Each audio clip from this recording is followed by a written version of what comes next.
मम्मा, आज मुझे बहुत ज्यादा गर्मी लग रही है। काश कि जल्दी से बारिश आ जाए।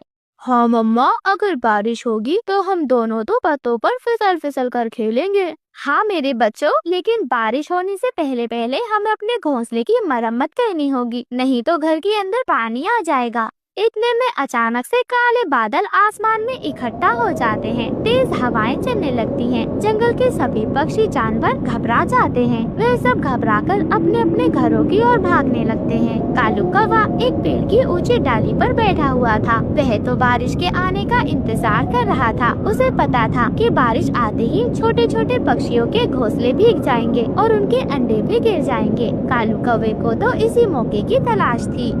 बारिश होते ही चिड़िया का घोंसला भीग जाएगा और उसके अंडे भी गिर जाएंगे, फिर आएगा असली मजा।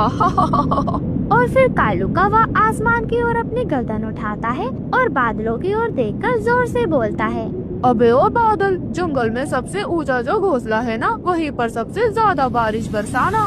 तभी बादल गरजते हैं और हल्की हल्की बूंदाबांदी शुरू हो जाती है। रानो चिड़िया जल्दी से अपने घोंसले के चारों ओर पत्तियां और घास लगाने लगती है ताकि पानी बिल्कुल भी अंदर न आ जाए। और देखते ही देखते धीरे धीरे बारिश तेज हो जाती है। बिजली कड़कने लगती है। पूरा जंगल भीगने लगता है। रानो अपने घोंसले को बचाने की पूरी कोशिश कर रही। बच्चों, आप घबराओ मत, हम एक दूसरे को बचाएंगे। मम्मा, घोंसला तो हिल रहा है। माँ देखो देखो, पानी अंदर आ रहा है। तभी अचानक से एक तेज हवा का झोंका आता है और रानो चिड़िया का घोंसला डगमगाने लगता है। कालू कौवा दूर से ये सब देख रहा होता है। वह मन ही मन में बहुत ज्यादा खुश हो रहा था। अब देखो, अब आएगा असली मजा। ये बारिश अब तुम्हारे घोंसले को बहा कर ले जाएगी। रानो चिड़िया, तुमने कितनी मेहनत से बनाया था, लेकिन क्या ही फायदा। तुम्हारा ये मजबूत घोंसला अब कुछ ही पलों में टूटकर नीचे गिर जाएगा और तुम्हारे नन्हे मुन्ने बच्चे कहाँ रहेंगे? किधर जाओगी तुम? इतने में अचानक से एक तेज आंधी चलती है और कुछ बड़े बड़े पत्ते उड़कर रानो चिड़िया के घोंसले पर गिर जाते हैं, जिससे रानो चिड़िया का घोंसला बिल्कुल सुरक्षित हो जाता है। लेकिन रानो चिड़िया के घोंसले के नीचे की डाली टूटने लगती है। रानो चिड़िया फौरन अपने पंखों से अपने बच्चों को ढक लेती है। पानी लगातार बरस रहा था। रानो चिड़िया हिम्मत नहीं हारती और अपने टूटे हुए तिनकों को फिर से जोड़ने लगती है।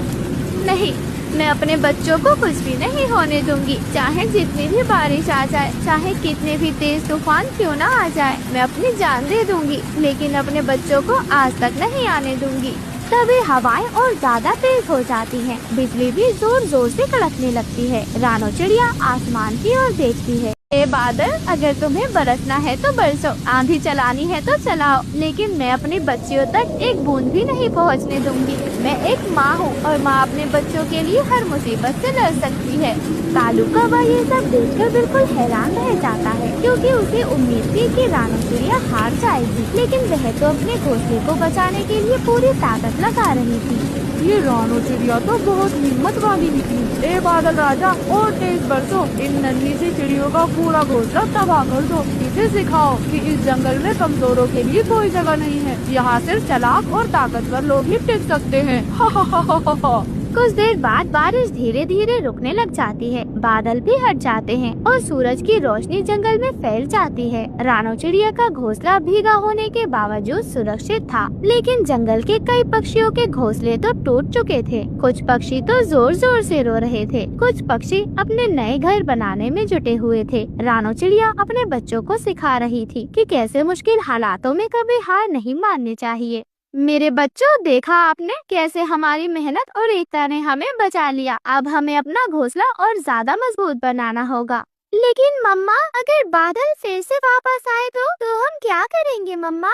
हाँ मम्मा, अगर कालू ने हमें फिर से परेशान किया तो हम क्या करेंगे माँ? रानो चिड़िया मुस्कुराते हुए अपने बच्चों को गले लगा लेती है। मेरे बच्चों, हमें डरना नहीं है, बल्कि हमें और ज्यादा तैयारी करनी है। इस बार हम अपने घोंसले को और ज्यादा मजबूत बनाएंगे। लेकिन कालू कौवा दूर पेड़ पर छुपकर रानो चिड़िया की सारी बातें सुन रहा था। इस बार बारिश से कुछ नहीं होगा, लगता है हमें कुछ और बड़ा करना होगा। और फिर कालू कौवा उड़ता है। वह जोरों से उड़कर बादलों के राजा के पास जाता है, जो पहाड़ों के पीछे सो रहे थे। ए बादलों के राजा, जंगल में जो सबसे मजबूत घोंसला है उसे उड़ा दो। बादल राजा धीरे से अपनी आँख खोलते हैं और गुस्से में गरजने लगते हैं। हमने पहले ही जंगल में खूब बारिश कर दी है, अब तुम क्या चाहते हो कालू? मैं रानो चिड़िया को सबक सिखाना चाहता हूँ। वे खुद को बहुत ज्यादा होशियार समझती है। बादल कुछ देर सोचता है और फिर मुस्कुराने लगता है। ठीक है, लेकिन इस बार सिर्फ पानी नहीं, ओले भी बरसेंगे। कालू कौवा खुशी से उछल जाता है और वापस अपने जंगल की ओर आ जाता है। जंगल में दोपहर का समय था। रानो चिड़िया और उसकी बेटियां अपना घोंसला संभाल रही थी। बादल अचानक से काले पड़ने लगते हैं और ठंडी ठंडी हवाएं भी चलने लगती हैं। माँ, ये तो पिछली बार से भी डरावना लग रहा है। हवा बहुत तेज हो रही है माँ, क्या होगा? घबराओ मत मेरे बच्चों, आप अंदर रहो, मैं सब देख लूंगी। और फिर अचानक से ओले गिरने लगते हैं। छोटे छोटे सफेद पत्थर जैसे ओले जंगल के पत्तों और टहनियों को तोड़ने लगते हैं। जंगल के सभी पक्षी इधर उधर भागने लगते हैं। अरे नहीं, इस बार मुझे कुछ करना होगा।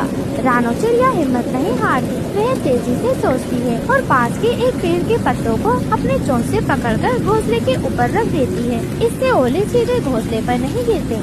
मम्मा, आप कितनी ज्यादा समझदार हो। हाँ माँ, आप सच में कितनी ज्यादा समझदार हो। हमारे घोंसले में अब पानी भी नहीं आ रहा है। जंगल के बाकी पक्षी भी ये सब देख रहे थे। वह भी बड़े पत्तों को उठाकर अपने घोंसलों को बचाने की कोशिश करते हैं। धीरे धीरे पूरा जंगल रानों की तरकीब सीखकर अपने घरों को बचाने लगता है। कालू कौवा ये देखकर बहुत ज्यादा गुस्से में आ जाता है। अरे दफ्तरे की ये चिड़िया तो मेरी हर चाल नाकाम कर देती है। बादलों के राजा को भी ये सब देखकर अच्छा लगता है कि जंगल के सभी पक्षी मिलकर बारिश का सामना कर रहे हैं। वह गरजकर बारिश के ओलों को रोक देता है। धीरे धीरे आसमान साफ होने लगता है। दोस्तों, रानो चिड़िया ने हमें सिखाया है कि अगर हम समझदारी और हिम्मत से काम लें तो कोई भी काम मुश्किल नहीं है। कोई भी मुश्किल हमें हरा नहीं सकती। हाँ, हम सबको रानो से कुछ न कुछ सीखना ही चाहिए। कालू कौवा चुपचाप उड़कर जंगल से दूर चला जाता है। अब उसे समझ आ गया था कि चालाकी और बदमाशी से किसी को हराया नहीं जा सकता।